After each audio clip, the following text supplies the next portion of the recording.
From ABC 7 Bay Area, San Francisco nonprofit meant to help unhoused community accused of fraud after $100,000 disappeared. And I, for the life of me, cannot figure out how this is still surprising to anybody. But my name's Eric. This channel is called Report and Opine. Please like, comment, share, subscribe, all that fun stuff. I'm absolutely begging you. I'm begging you, please. Come on, please. The algorithm is a monster and it would help me a lot, and it costs you nothing. But if you want to help me even more and spend a little bit of money, go ahead and buy my book, New York City 2020, Gotham Unglued, on Amazon.com. That link will be in the description. Find you, we will cut off your funding, and we will hold you accountable. Strong words from San Francisco city attorney against a nonprofit accused of defrauding the city by a six-figure amount. Good evening, I'm Anna Dates. And I'm Dion Lim. Part of building a better Bay Area is following up to make sure our local leaders are held accountable and giving them credit when they hold others accountable. Today, San Francisco city attorney No, it's like the Spider-Man meme out there. Like, oh, we're going to hold our city leaders accountable and they're going to hold other leaders accountable. But as soon as you try to start a recall the mayor of Oakland campaign, then the media is going to talk about you as if you're a criminal because you didn't tell them your full name and your job and the hospital you were born at and your, colonoscopy. If you didn't do all of that, you're actually a criminal. Meanwhile, we're going to let thieves run rampant through jewelry stores, car burglaries. All of that stuff is still going on, even though word is out. And now you want us to believe that these people are going to hold other politicians accountable. And just for the record, quite clearly, the nonprofit, the NGO sector out in California is just an absolute cesspool. And I even heard, I don't know, I can't prove this, I don't know for sure, but there are some loopholes there that some of these NGOs and nonprofits can get when they start up these fake, phony businesses that they quite literally can just raise money and don't have to show one single receipt.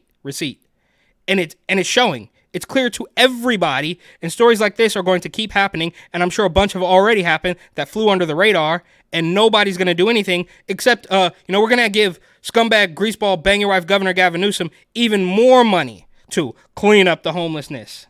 David Chu accused a nonprofit of fraud, misusing money meant to help the homeless community. ABC 7 News reporter Luz Pena joins us now. She spoke with Chu, who said... And this is also why they love homeless people so much, is because they can constantly use it as a wedge. They can constantly ask for more money. And then this will last for, 48 hours, and then quite literally nobody's going to care anymore. And there's going to be exponentially more junkies self-vaccinating under the Bay Bridge in a tent on a bed of needles. As the investigation uncovered illegal behavior. Luce.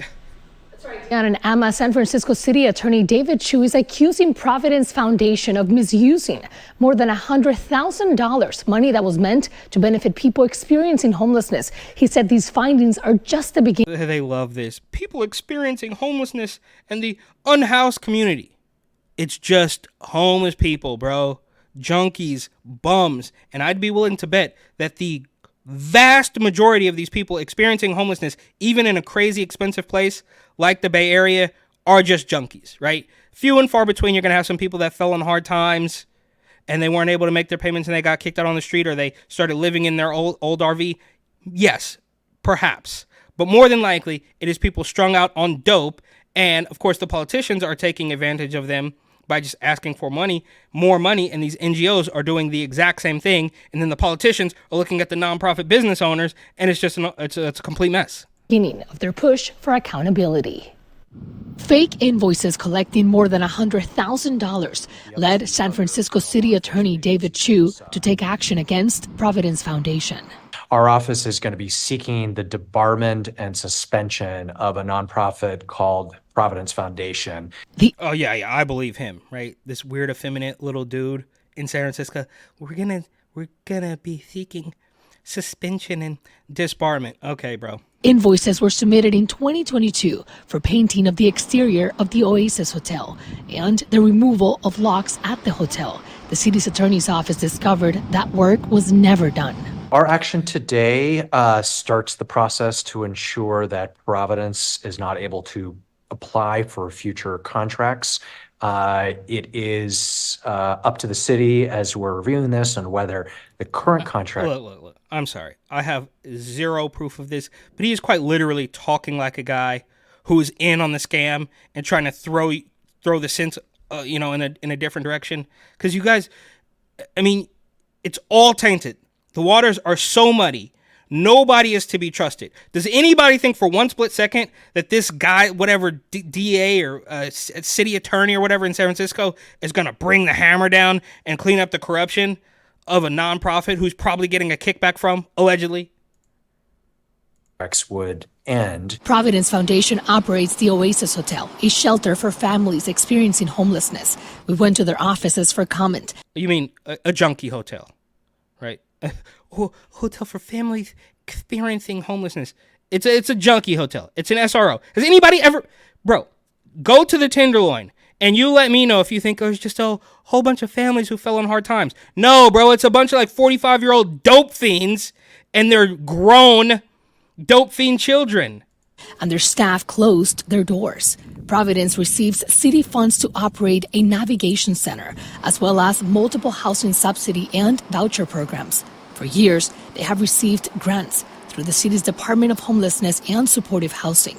In a statement, and you can't, at this point, you cannot for one split second wonder why this is all going wrong. First, you have Mohammed Nuru, the former Department of Public Works head, whose whole job was to clean up the tents and the needles and the poop, sweep the streets of all that stuff. But he was indicted by the feds for taking bribes and giving kickbacks to the mayor of San Francisco. And now you have this, just one of many, I'm sure, NGOs that are scamming the entire city. You cannot, by any stretch of the imagination, say, well, I wonder why San Francisco is so bad. Is because the inmates are running the asylum. It is criminal. It is corrupt from the top down, from the inside out. The city's department said in part. HSH will be reviewing each contract on a program-by-program basis to determine the best way to continue seamless services for the guests and tenants in these programs. It's almost foreseeable when you have the avalanche of new programs and new contractors coming in and the city wanting to get more contractors involved and not really scrutinizing those. Randy Shaw, director of the Tenderloin Housing Clinic, the leading provider of permanent supportive housing for homeless single adults in San Francisco, is concerned. Homeless single adults, junkies. And I've said this a million times, but they're going to lure in all these junkies and homeless people with the promise of a couple bucks each month to keep you on the brink of death so we can get these huge sums of money and throw you down a couple pennies. And then all the other vultures, the NGOs and all this other stuff, they're going to latch onto that as well. So obviously you need to get in on the scam. You either be a junkie or a politician or NGO. Those are almost one and the same at this particular point in time, especially in San Francisco. But you can operate in San Francisco as a regular functioning adult, a business owner, or an employee at a decent company. That ship sailed.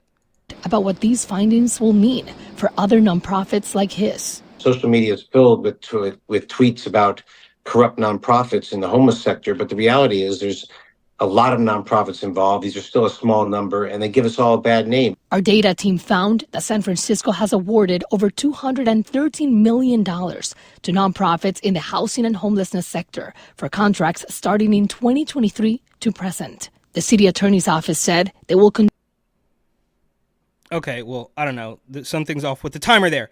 But it doesn't matter because we know now, and it's clear we've known for many, many years now, but even the completely corrupt ABC Bay Area affiliate is starting to report some of these scams. Well, scumbag greaseball bang your wife Governor Gavin Newsom is saying, well, tourism is up and we have so much money and I have $6.3 billion and I'm going to fix homelessness. And then the mayor of San Francisco, London Breed, who of course was ex-girlfriend to corrupt public works head Mohammed Nuru, she says, you know what we're going to do?